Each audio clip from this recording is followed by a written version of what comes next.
Hi, my name is Alex. I'm the head of marketing here at e-Residency.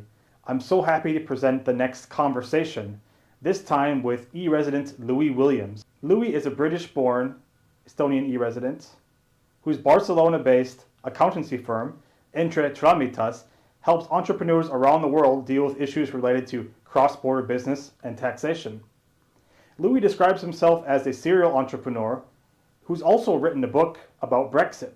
He has lived and worked in many parts of the world, which is why e-Residency made a lot of sense to him.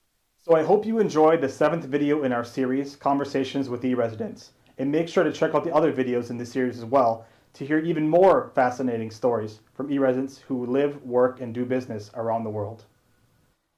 Hello everyone, welcome to another edition of Conversations with e-Residents. I'm here with Louis Williams. And Louis, why don't you tell us about yourself and about your background? Hey, yeah, so I'm Louis. I've been an e-resident, I think. I'm now not sure if it was from 2015 or 2016 now, but long-term e-resident. Got slightly obsessed with the post-Soviet takeoff. And I'm basically, I have a 70-person accounting and immigration firm in Spain. I've been a semi-serial entrepreneur, shall we say, on that. Previously worked in Credit Suisse, published a book on Brexit, and have lived in various different jurisdictions. So I've lived in the UK, Argentina, Peru, China, the US, did some English teaching in China. Let's call it semi off the books because I don't think you can really do it legally, fully legally in China, unfortunately. However, having been so international, I naturally was drawn to the e-residency program. Not quite sure initially when I signed up what for, would be the honest truth. But yeah, I'm here today to talk about, kind of my experience and dealing with lots of other e-residents and how it might work for you and all of that. So I work in marketing for e-Residency. So my question is always, how did you hear about e-Residency in the first place? That's a flaming good question. So I think I spotted e-residents when I was working at Credit Suisse at the time in a fund, and I was looking on potentially moving to some other countries, potentially becoming a digital nomad. I think when I just started Googling and browsing into this, I found the Estonian system and found, okay, so I can set up an e-resident company. Got it. It's got a simpler form of filing and accounting with like the 0% tax on reinvested profits and everything else. I thought, okay, if I don't know where I'm going to live, I don't necessarily need an address, maybe this could work for me. And so kind of speculatively I set up while I still didn't know if I was heading anywhere. Mm-hmm. So actually, I think it's, it was random Googling is the honest truth. Okay, good. So Louis, your company, Entre Trámites, hopefully I'm saying that right. You can probably say it better than me. And what does that mean? Can you give us a quick translation in English for that? Basically, Entre Trámites. So trámite is kind of any form of paperwork. So if it's boring, that's a trámite. And then entre is kind of between, the whole idea of being stuck between paperwork. Stuck between paperwork. Okay, that's a really good name then. So, how did you go from that background into starting that company? And, how did you choose that name too? Why on earth did we get involved in the most boring industry on earth, yes. which is tax, migration, and paperwork? Yeah. Basically, I had a venture builder, so let's call the classically more sexy stuff. I'd worked in wellness tech, in AI recruitment tech. Let's say I've been in all the buzzwords you could imagine, except blockchain. That's the one thing I haven't touched. And basically, we were launching our first venture, which was a school space rental company to help schools generate income from weekends and evenings that they could reinvest into education. So part social good, part let's see if we can make some money from this. And we were operating in the Spanish market. Now, I'd been used to the UK, the US, Estonia. I'd been used to kind of jurisdictions where, let's say, things work. Okay. And I thought, well, of course I can do the accounting for this small little first ventures that we're doing just to get an understanding of it. Because before I wanted to outsource it, I wanted to make sure I understood it first. I see. Yeah, Spain's a nightmare. I got the first fine after the first 3 months because I'd entered the bank number for paying our social security in 2 or 3 of the 4 slots which I was meant to put it into. There's no government site which explained anything. And so we basically had the classic COVID shock, then the nightmare hit and went, oh God, okay. So COVID killed my school space rental business. Obviously not the ideal thing for a pandemic. And so we went, okay, what do we do? And we went, well, the Spanish government has no good explanation of all of these problems. So we actually started a YouTube channel. None of my founding team are accountants or lawyers. We just saw the problem, we saw the pain point, and then as we launched this, we realized there aren't any big players. Well, very few big players in the whole of Spain, because all this stuff only went online recently. So unlike Estonia, which has been digital for 20, 30 years, Spain just started getting going 2 years before COVID. So actually, you were solving your own problem. I think that's a classic kind of entrepreneurial advice, right? If you can start a company that solves your own problems, then it's a good business to be in. And it was one of these things where I was thinking, if I had difficulty in this, and I've been used to running finance teams, accountants, I had 3-4 other companies in the UK previously, just like small startup or consulting firms, really easy. And if I was going to trip up on this, I was imagining how on earth the Spaniards could actually deal with it. And the government sites were atrocious. They've improved a little, but there's still a long way to go. Okay. Actually, that's another question I had for you. I know that Spain also had this new startup legislation. So is that making things better there, or what's your take on that? Okay. So there are improvements in it. I think the Spanish government has made improvements, but it's starting from a very low level. Okay. What you've got to think is there are two different things which matter. So if you're a growth company and you're later stage or mid stage, raising capital is important. So lots of the startup grants is helping putting a bit more capital at the mid-early stage.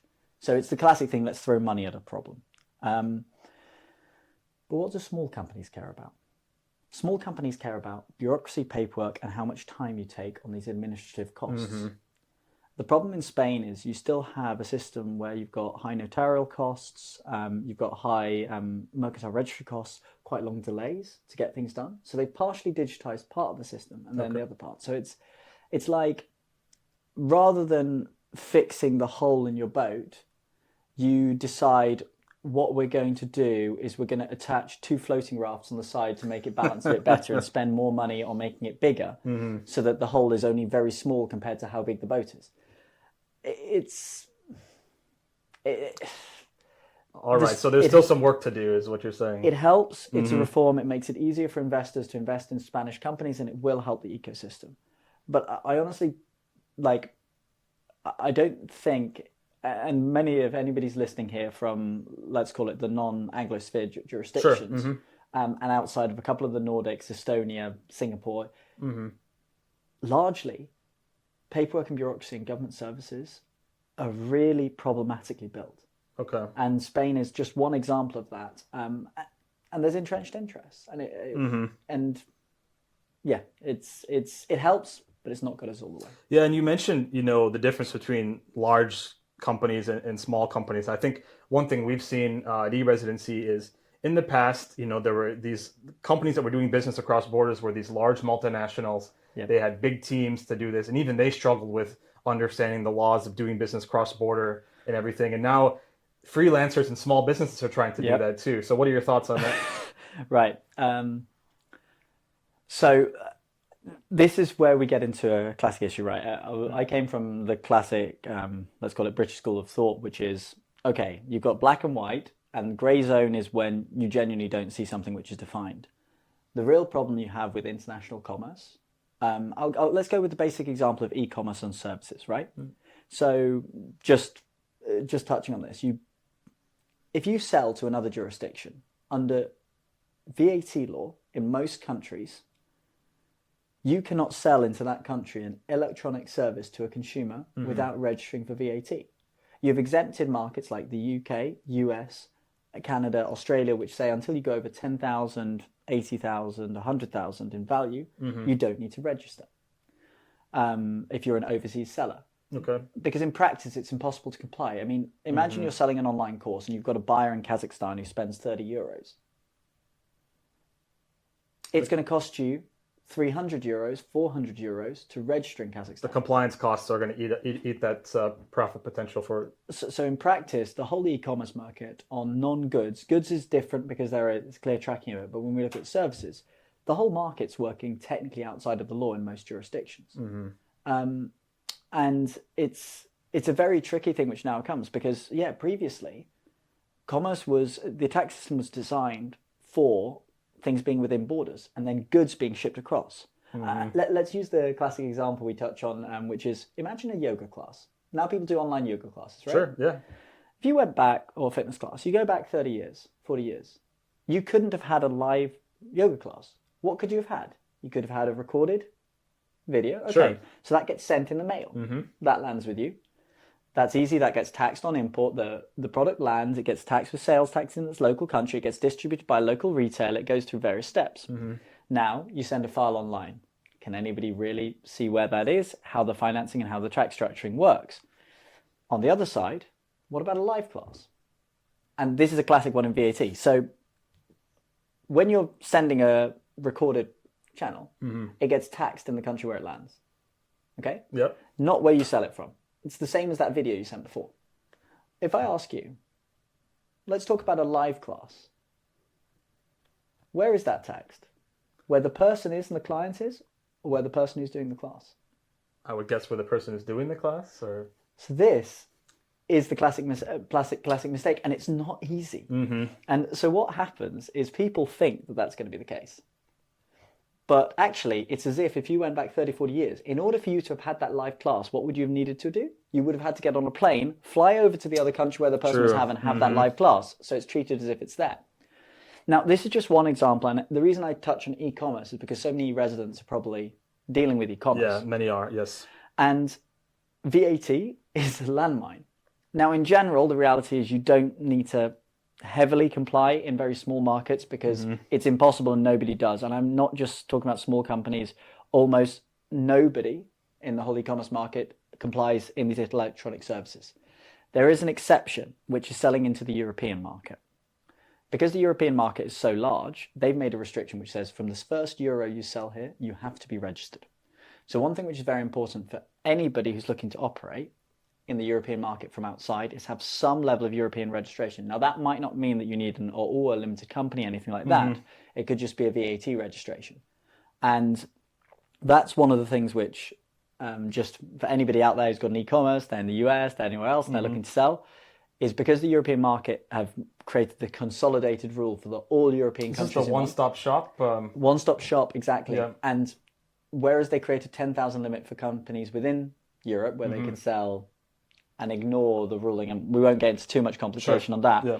But effectively, if you're outside, from the first euro selling into Europe, you have to register. So whereas you can ignore most other countries and jurisdictions, most large markets, basically Europe and China, you need to register. The US has an exemption rule, UK, Canada, Australia have exemption rules, and all other big markets pretty much have exemption rules, unless you're selling lots to Brazil, which might be the other exception. If you're in e-commerce, if you're dealing with this sort of stuff, and I've definitely gone down some random rabbit hole at this stage, just as going on it. Why is it relevant? Why is it relevant to you? Well, a lot of you are looking how to internationalize your business. Sure. One of the things which could be relevant, if you set up an Estonian O, if you set up an Irish limited company, if you set up a Spanish SL, not generally advised unless you're in Spain, you can claim back some of the VAT and other costs that you have within Europe. And if Europe's a key destination market, it's a consideration. So if you are selling into Europe, you might not even think about being digitally remote. You might consider e-Residency and e-Structures for that reason. If you need any help on that, of course, you can reach out to us on the marketplace or anyone else to get a better idea. So any e-commerce retailers out there who are flaming confused of what to do and don't know if they need to be set up in Europe, you know where to go. Yeah, so that's a good segue, actually. So your company, Entre Trámites, is a member of the e-Residency marketplace. In that marketplace, we have lots of companies who help with these sort of things. And how can people get in touch with you? So within the e-Residency marketplace, you'll find kind of two different options. You've got kind of paid consultations, which are proper hour ones if they're on any issue outside of Spain, because we cover international tax, or if they're on your personal issues. And then we also have free, quick 30-minute calls if, let's say, you're self-employed in Spain, on autonomo, for anybody who knows what that is. We basically can help with you with that. And if you've got an OU, you've moved to Spain, you've got no idea how you're going to be withdrawing the money from that, happy to get on a free call with me or one of my team who can help guide you through all the steps, because frankly, tax is boring. It's a nightmare. And in certain countries, it's harder to deal with than others. Yeah, so definitely reach out if you have questions about any of the things we're talking about here today. So I'm going to backtrack a little bit too. We were talking before about the complexity now of e-commerce, of goods crossing borders, and your example of the yoga class. I think so. We have goods crossing borders, but now we also have people crossing borders, right? Yep. So in the past, maybe you were born somewhere, you lived in your hometown, you started a company there, and then you worked in that kind of town or city for your entire life, right? Yep. And you didn't have this sort of these cross-border considerations. I'm American. I lived in Estonia for 6 years. You've traveled and lived in lots of different places. People, they want to go and do business where they want to be nowadays. So, there's the phenomenon of digital nomads, and in Spain also there's lots of digital nomads. Yep. People, European citizens who have the right to move there and live there, and then other people from Latin America or from the rest of the world moving there for the lifestyle and the weather and the food. So, talk a little bit about that too. How does that impact someone's business when they're a digital nomad, or how do you help people? Do you help digital nomads? Yeah, we help digital nomads, Okay. and I think the reason I was slightly holding my head in that is, let's touch on it. It's another complexity. One big mistake which many people make is they think that it's possible to have no fiscal residency. People go, oh, it's great. I will set up a company in Dubai. I'll ignore everything and I'll just go travel and I don't need to pay taxes anywhere. Or I don't set up a company. Actually, this is potentially the worst way which people do it. They say, hey, it's fine. I just invoice in my name and I'm just going to travel. I'm going to be in Indonesia. I'm now going to be in France. I'm going to be in Spain. I'm going to be in the US. And nobody's going to tax me. No, very simply. One of the most fundamental things about tax law, and this hits lots of digital nomads, is you have to be fiscally resident in a jurisdiction. What that means is, if you haven't got anywhere which clearly could be, let's say you literally don't spend more than 90 days in any other country, you're traveling all around, the default rule tends to be, with caveats of many complex lawyers and expensive ones will say you need to look at the dual tax treaty, in general, 90 days, if you're less than 90 days, it's wherever you were tax resident before.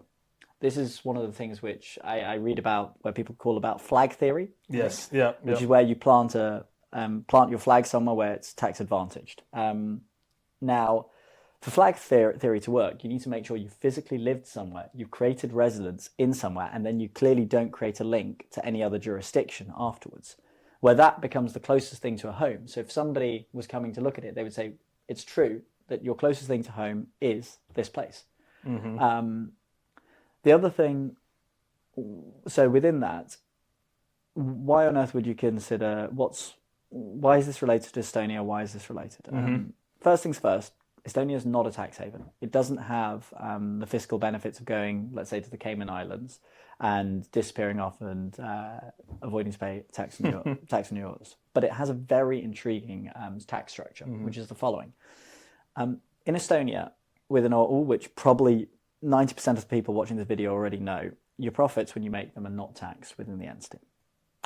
What this means is that when you finally pay out a dividend, you pay corporate profit tax and you pay dividend tax. Now, dividend tax is as a person. And this is one confusion which sometimes gets. Now, that personal dividend tax is whatever jurisdiction you live in. But let's take a step back before paying corporation tax and paying dividend tax. Because there's another way you can take out money from the business. Let's say you don't know where you're going to live. You genuinely are digitally nomadic. You're trying to figure out where you're being based. You don't know where would be your fiscal residence because you're moving between it. One common solution which people face is, well, you set up the Estonian entity, you invoice into it while you're trying to figure out where your home is. Because in reality, most people who are digitally nomadic stay digitally nomadic for like 6 months, 12 months, and then become a remote worker. And I think this is one of the things which gets confused. People talk about digital nomads when lots of people are actually remote workers. When you're in the digital nomadic state, it is perfect to use an Estonian OU to capture your cash while you don't know where you should be receiving it. What can then happen is when you live in the jurisdiction, you finally have your tax residence, you can withdraw the money through two means. Invoicing as an expense because you've provided the services to the OU, which is completely fine. It's completely legal. It's a transfer price for the work that you did. Alternatively, you can receive profits and pay out dividends, paying profit tax in Estonia and paying dividend tax in your country of residence. Now, The split between whether you invoice or whether you pay dividend tax depends upon the tax rules of the country which you are dealing with, okay? So there are certain restrictions on that. You're almost always safe with the invoicing rule. Sometimes with the corporate profit and dividend rule, there are restrictions against that based on a very simple idea.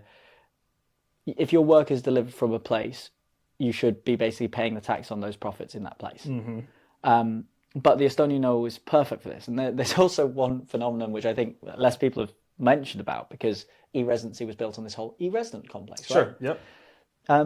But with the e-Residency program, the Estonian Digital Nomad program, you offer a very interesting combination, which is the following. In Estonia, you pay corporation tax at the point where you distribute a profit. Until you distribute a profit, you do not need to pay it. So what you can do is you can build up cash, and until you're making payouts from your company, you can basically be building up funds within it and reinvesting it for growth of business, even in liquid assets. But if your tax residency is in another country, this could be problematic. What many people are actually starting to do is, well, you know what? I'm going to set up my resident company. I'm going to come and live in Estonia, in Tallinn for the summer for like, let's say 183 days for 1 year, and then come back every year for like 30 days, 60 days, and then actually be nomadic with Estonia as a base. Yeah, that's a really interesting combo, and I see more and more people doing this as well. And you can see we're sitting right here in the Estonian forest right now. So, and Lou, you've been in Estonia now for a little while. How have you found it? So I've actually been. I hate to use the term digital nomading. I will say remote working from Estonia, because frankly in Spain in August it's far too hot. But basically, it's clean. It's clean. It's developed, actually, so for context, I'm actually half British and half Danish, despite working in Spain, and nothing makes sense. But basically, coming here reminded me a lot of actually the Nordics. It is very similar, just let's kind of cut the prices by about a third. Sure. I've found it's genuinely been lived up to the expectations, because although being an e-resident for so long, I've never been to Estonia.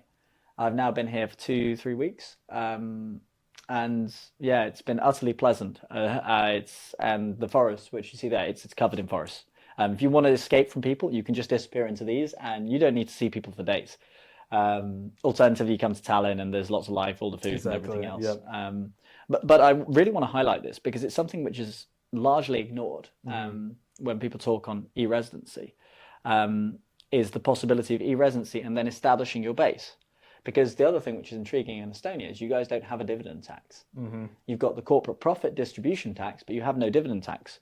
So at the moment, 20%, potentially going up to 22% in the new year. That's actually, for any high-earning businesses, as a distribution on profits, a very low effective tax rate. So if you do choose to have your jurisdiction being Estonia, as kind of your digital nomad base, that can be highly attractive, and it's probably something which half you residents looking here have never imagined. You thought, I'll just set it up there. But there's a second step here which can be both tax advantaged and enable your digital nomad dream under flag theory. So yeah, I want to go back to something. It's a really fascinating conversation. We're really getting into the details here, which is really, I think really people will really appreciate that too. But I wanted to go back to something. So, Spain is the fastest growing country for e-residents lately, right? And like you said, it's for a variety of reasons. Maybe there's, people don't want to avoid some bureaucracy or for other reasons. But you also mentioned something when we were discussing digital nomads, where people often start out as a freelancer or as invoicing under their own name. It can seem intimidating, especially if you're from a high bureaucracy country, to set up an entity somewhere. So that's why, in Spain, I know there's the autonomo. Can you talk a little bit more about that? If maybe someone is living in Spain and they're starting off as an autonomo, why should they set up a legal entity in Estonia? In Estonia, yeah. Okay, so a simple one on this is why set up a legal entity in the beginning if you're one person, right? That could be the reason of tax reductions, right? That's one common thing which is touched. But the other one, which is actually the reason why limited companies began, is they're limited companies. The limitation of liability. One of the things which, depending on the industry you operate in, you do get exposed to risks. So, first part, there's limited liability on risk. Second, anti-contractor legislation. lots of the self-employed aren't certain if they can sign contracts with overseas buyers. Actually, largely it's completely legal. So this is almost a marketing thing. Many people get worried that they might be branded fake autonomo or false autonomo. Okay. Or in the UK, you've got IR35 and anti-contract legislation, and most countries have similar ones to stop people pushing employees to contractors. Yeah, yep. But this doesn't apply when you go international. And it's the classic thing where you've got a tax system which isn't, or a labour regulatory system which is designed for the mid-20th century. It's not designed for today. I think we're going to see some profound transformation in actually how labour markets are regulated across the world in the next 50 years. Sure. Because if you look at what's happening in the US with the true emergence of the gig economy, something which has not happened to the same degree in the rest of the world, Yep. you see almost everybody with second-time, part-time jobs, additional bits and bobs, which they're doing as contractors on the side. People are being paid for the work they do, not the hours they work. And that is likely going to be the future of the labour market as we're seeing it evolve, because it's natural progression. The reason we had hours and everything else was because it was very hard to divide tasks. As tasks become easier to manage, easier to measure, very few jobs are going to move to the hours standpoint. Now, why am I going down this path? It's another rabbit hole, we might say. Well, let's think of the contractor basis. Because countries cannot struggle to even regulate their labour markets internally, regulating internationally is even harder. Now, pretty much under lots of different international tax treaties and everything else, you cannot apply lots of this anti-contractor legislation to transactions between limited companies in different jurisdictions. So let's say you have an Estonian OÜ.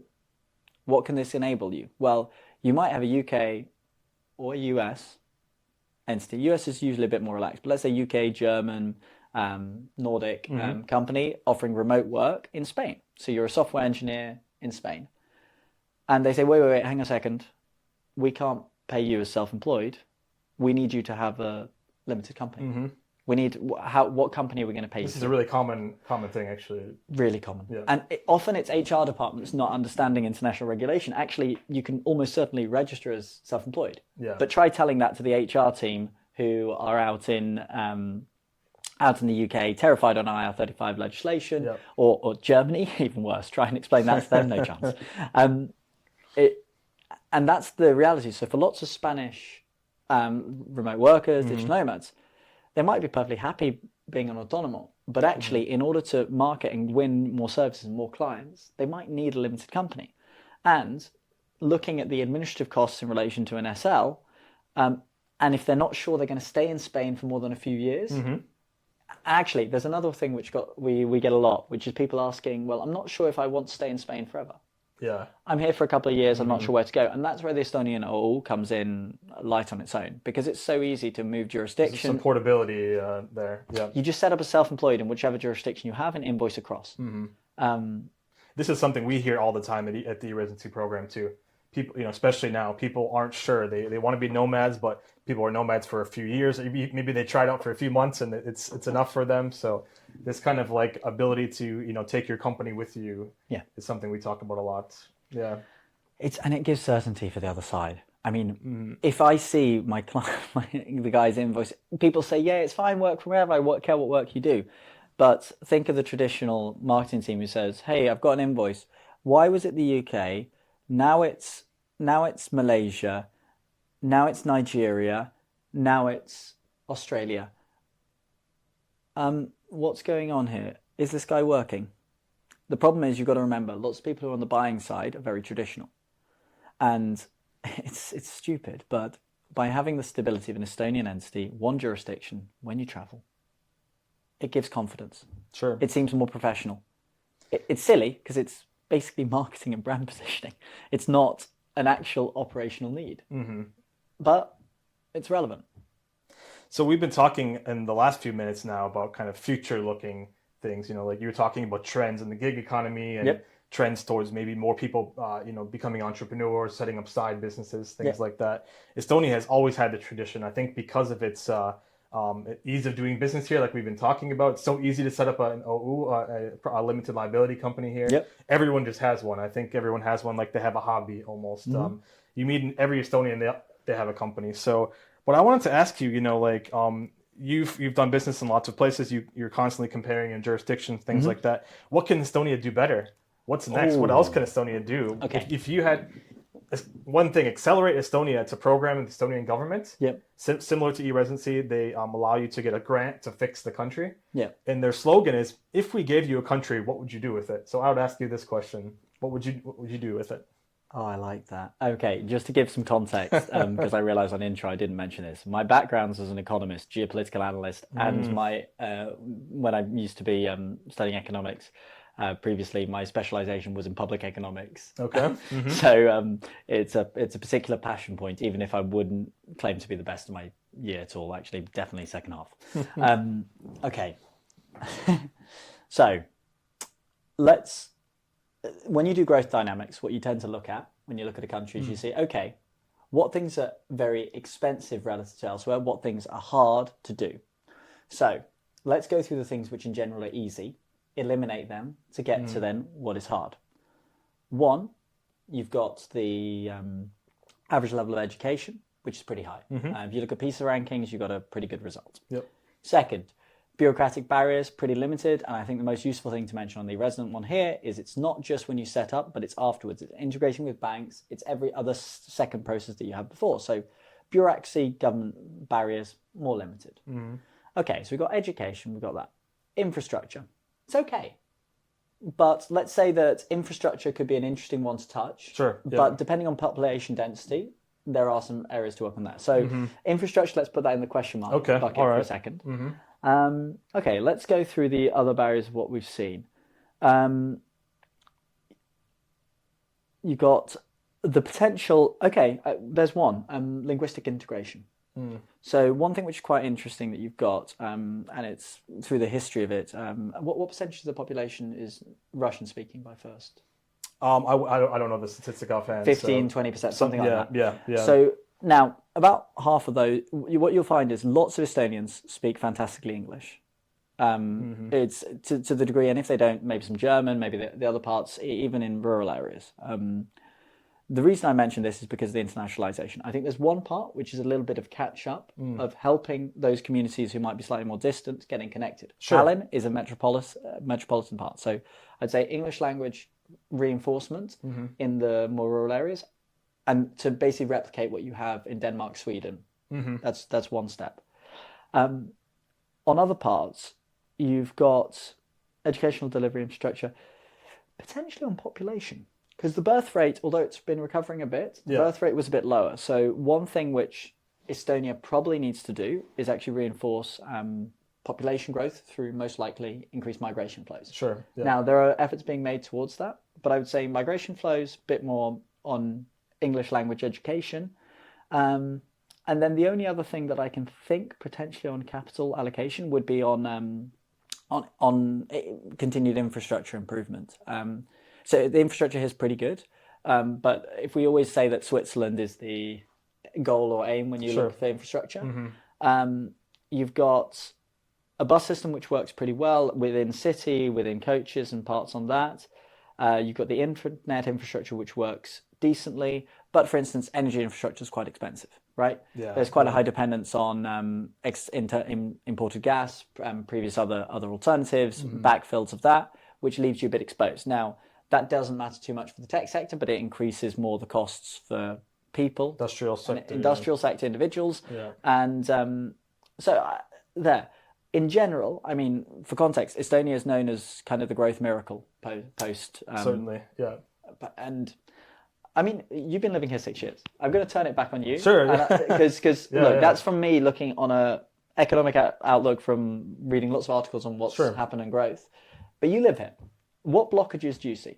Yeah, it's a really good question. I think you touched on infrastructure. I think that's something Estonia is working really hard on. There are some projects in the works. For example, the Rail Baltica, which is going to connect Helsinki via the ferry with Tallinn, and then eventually with the other Baltic capitals and with Warsaw.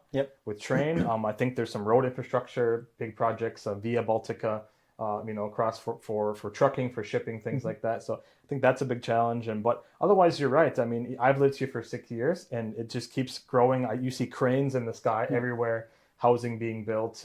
I think in the Anglosphere, we forgot how to build housing actually. So here they're building it. So that's good to see. Yeah. Yeah. I think also from the business side, I think a question we always ask is what else can Estonia do for e-residents? So right now we give them a digital ID. We let them set up a company here easily. And that's been the main use case so far. But, there's been other questions. Could Estonia, help people set up their pension here or something, things like that. So those are bigger political questions. But I think that's the next step is like, what else can Estonia do for this? Investment holdings is a very interesting one to touch for a reason which many people don't touch on. So for context, I'm part of my team is in Colombia, part of my team is in Spain. Used to working on different jurisdictions. The tricky thing for Estonia is, of course, reputation of time. You've only left communist rule was only left if we go 32 years ago. Yep.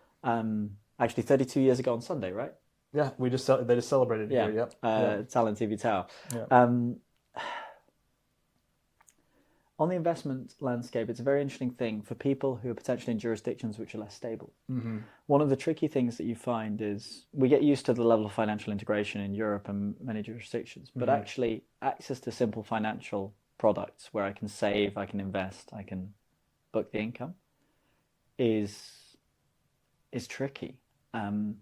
Now, there are barriers in that there are financial regulation within people's home countries to try and block this, to make it harder, where you can't necessarily solicit that clients come. But if somebody is already an e-resident, if you access the part, and it doesn't need any tax shielding, I think this is one of the key things, purely by creating an easy, relative low fee access to investments for individuals who are e-residents would be seriously interesting. And I hadn't thought about it, but that's a serious barrier for lots of people who are in less developed markets. Because the capital markets can be rubbish. Or inflation issues, or lots of currency exposure. So while we're literally doing some armchair geopolitics and armchair policy here. So you wrote a book, An Optimist Brexit, a Millennial's Vision, back in 2017. So 6-7 years on. What do you think? How has it turned out? So to give context on this, I was on the Remain side until a few months before the election. I was tasked by Credit Suisse in previous role as one of my investigation projects to look into the trade deals. So I basically looked in detail and realised, actually, the economic gains aren't what I thought they would be. From being in the EU, they're pretty much, the trade deals the EU has with other markets are pretty much irrelevant. They are paper which is written on, but they have no depth. The only one which does is basically Canada. The Japanese trade deal is a joke. It's practically irrelevant. So I'd gone from the position of disruption and everything else. Well, actually, the EU as a whole tends to be quite protectionist. And this is quite a difference you see, right, between the protectionist, let's call it Franco-German mentality, and then what you see in, let's say, the Netherlands, the Nordics, and I would say the Baltics, and increasingly Poland. But they don't dominate the vote. Spain, Italy, French, Germany, you dominate the vote. You control. You make the influence. And the default is to stay where you are. So opening up markets, and this is the classic thing people talk about. What Trump has been talking about and what Trump wants to do in the US is what the EU Commission has been doing for decades. And that's an unfortunate thing, which people, they don't use the words of it, but the protectionism. And I don't blame the EU Commission on this, because I think there's actually plenty of people looking towards open markets and less closed door policy. But actually, a lot of the national interests block this in practice. And because we're currently in a closed system for other countries on blocking out trade, it's hard to go from closed to open. Sure. Now, the question which you asked me is okay, so looking back on what's happened so far, I take a fairly nuanced view on this in that, do I think voting to leave versus voting to remain and the result of leaving has been great or terrible? It's clearly not been great. I'd also say it's clearly not been terrible. Okay. It's not been too dramatic in either direction. But I do regret a very simple thing, which is the level of political division it's caused in my country. It paralyzed the political landscape we had the potential of different reforms which were coming in. There was quite significant progress from 2010 to 2015, despite the need, a horrific need for austerity and cost control, like was in Estonia. Estonia Sure. went through one of the most brutal austerity programs to maintain fiscal credibility. Yep. And part of it came out the other side, growing quite strongly now, big versus small economies. But it's hard. I would say there are some bright sides of what we're seeing in the UK in terms of AI regulation, in terms of what we saw on the vaccine rollout. A couple of the new trade deals being signed for a more openness to trade, which is an advantage. We are starting to take action on that. But a lot of domestic issues have been completely ignored because of the fallout, and now there's almost infantile discussions on parts.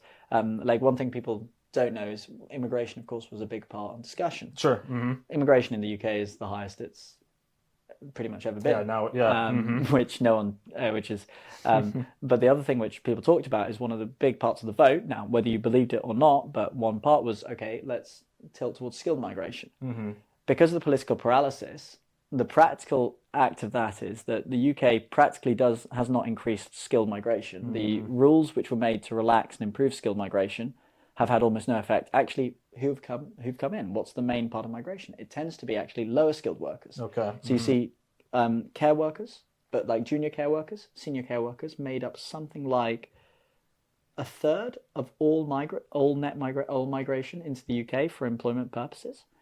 So what we've seen is what was stated as an aim, the political execution has been utterly hopeless. Now, you could disagree or agree with that, but effectively what has occurred is a political paralysis on delivery of government.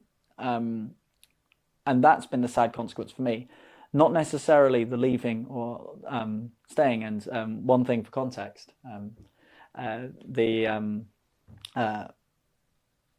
my book on an Optimist Brexit, a millennial's vision, was built on a very simple precedent. It's not about leaving or staying, it's what you do once you leave. Once you have freedom to decide. Equally, as you can see by the countries which left the Soviet Union, let's go on the direct example on that. It wasn't the fact of leaving, it's what you then do when you became an independent nation. You had some nations in the central stands who basically remained under quasi-communist, semi-dictatorial rule. Yep. And what happened? They didn't grow, they didn't advance. They might have had a natural gas or Turkmenistan as a classic example. Or you had countries which really grasped the nettle and took advance, which is what we see in the Baltics, which is what we see in Poland, where you've seen a massive improvement. And obviously, leaving the EU is not the same as leaving the Soviet Union. The EU is a democratic bloc. It has plenty of great positives and everything else. And I'm not trying to make any comparative on that. All I'm identifying is when you leave and stay, the decision is what happens next. And we've seen countries which have even potentially gone back since Soviet rule in the central stands, which shows the importance of not necessarily one fish in motion moment. And for me, that was the sad part. We've politically paralysed since then, and we haven't implemented most of the reforms which actually governments have said they would have done. And that's the reality of real politics, unfortunately. All right. Well, we're solving the world problem here. We're talking about geopolitics. We're talking about Brexit. This is like quite the variety show we have here today, which is really good. I think we are close to running out of time, though. So I just wanted to end maybe on what are your final thoughts on, maybe e-residency, why people should apply for e-residency, and, give some reasons for people listening. So e-residency is useful for depending on where you come from. Let's say you're outside of Europe and you work in e-commerce, you're looking to expand European sales. With a e-residency, you get access to one of the least bureaucratic, easiest access to banking systems, company setup, sales into the EU VAT numbers that you could imagine. So there's one. You're digital nomad, you don't know where you're going to live. You need a company which is not going to cost you an arm and a leg. And you don't need to worry about having a tax inspector asking you for 56 different filings to make sure that you comply, so that you can actually focus on selling and then enjoying the different places where you're going to visit. Digital nomad, fantastic. And a third one that we didn't touch on too much, you're a mid-sized company. You're a mid-sized company and you're really looking to grow. with the Estonia reinvestment relief, and if you look at seriously hiring maybe a couple of staff here, and let's touch this. If you hire a couple of staff here, Estonia has, between them and Finland, they top European tables for educational results according to PISA, right? So you pretty much have the most computer literate and the highest educational results that you could imagine. If you are looking, and let's say you've got a mid-size company or startup which has raised, or scale up, which has raised 10 million, 20 million, you're not in the stage of kind of profit maximization where setting up an Irish entity makes sense. You have the perfect opportunity to build a company and reinvest those profits and grow into the European market. It is the jurisdiction for growth. You've got an access to an English labour market, and you can have a few staff here. You can hire them in other jurisdictions where you need sales representatives in Italy, in Spain, in France, wherever you're selling into. But it is a fantastic growth position for those more mid-sized. That's probably a very small share of our audience. So the first two are probably the most relevant for you. But that third one is a neglected gem. 0% corporate tax on reinvestment with an educated labour force. That's practically unbeatable.